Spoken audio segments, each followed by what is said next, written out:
हरे कृष्णा, राधे राधे। आज हम आपको सावन मास का 23वां अध्याय सुनाएंगे। भगवान शंकर सनत कुमार से बोले, सावन मास की कृष्ण पक्ष की अष्टमी के दिन वृष राशि के चंद्रमा में अर्धरात्रि के समय इस योग के आने पर देवकी के गर्भ से भगवान श्री कृष्ण का जन्म हुआ था। परंतु सिंह राशि के सूर्य आने पर इस महोत्सव को मनाना चाहिए। अष्टमी तिथि से पहले सप्तमी के दिन दातून करके अल्प भोजन करना चाहिए।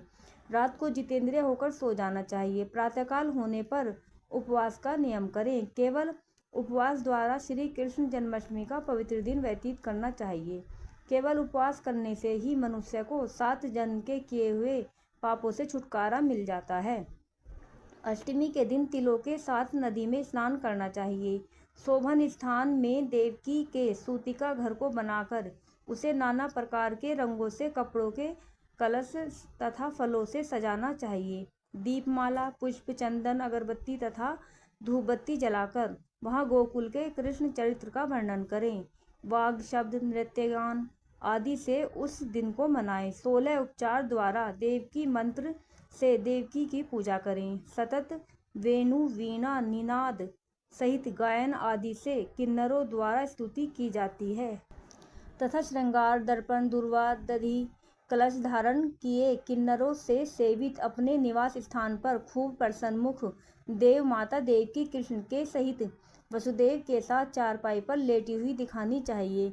सब पाप नाशार्थ आदि में प्रणव तथा अंत में नमः जोड़कर चतुर्यंत युक्त अलग अलग नाम कीर्तन पूजा करनी चाहिए।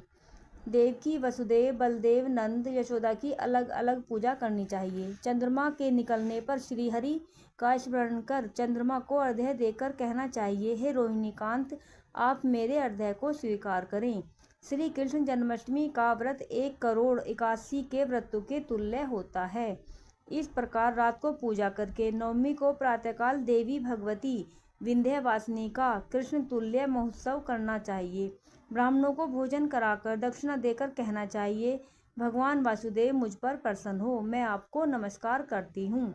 जो देवी तथा भगवान श्री कृष्ण का प्रतिवर्ष महोत्सव करता है वह उपरोक्त फल प्राप्त करने के साथ साथ आरोग्य तथा अतुलनीय सौभाग्य भी प्राप्त करता है। अंत में वैकुंठ को जाता है। उद्यापन विधि। उद्यापन किसी शुभ से विधि करना चाहिए। प्रातःकाल संध्या आदि करके ब्राह्मणों से स्वस्ति वाचन करवाकर ऋषियों की पूजा करनी चाहिए। स्वर्ण की भगवान श्री कृष्ण की प्रतिमा बनवानी चाहिए। मंडप में ब्रह्मादि देवताओं की स्थापना करनी चाहिए। उस पर तांबे या मिट्टी का कलश रखकर उसमें रजत या बांस का पात्र रखना चाहिए। कपड़े से ढककर साधक उस पर कृष्ण कन्हैया की वैदिक तथा तांत्रिक मंत्रों द्वारा षोडोपचार द्वारा पूजा करनी चाहिए। शंख में गंगाजल, फल, फूल, चंदन रखकर नारिकेल फल युक्त कर भूमि पर घुटने टेक कर कहना चाहिए, हे गोविंद, आपका अवतार कंस के वध के लिए तथा भूमि का भार कम करने के लिए हुआ है। कौरवों के नाश तथा दैत्यों के विनाश के लिए आपका अवतार हुआ है। आप मेरे इस अर्घ्य को स्वीकार करें। हे प्रभु वासुदेव, आपको मेरा नमस्कार है। आप इस भवसागर से मेरी रक्षा करें।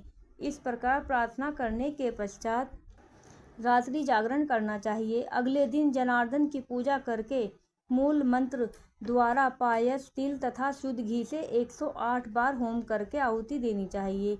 इदम विष्णु मंत्र से होम करें। व्रत की समाप्ति पर एक कपिला गाय का दान करना चाहिए।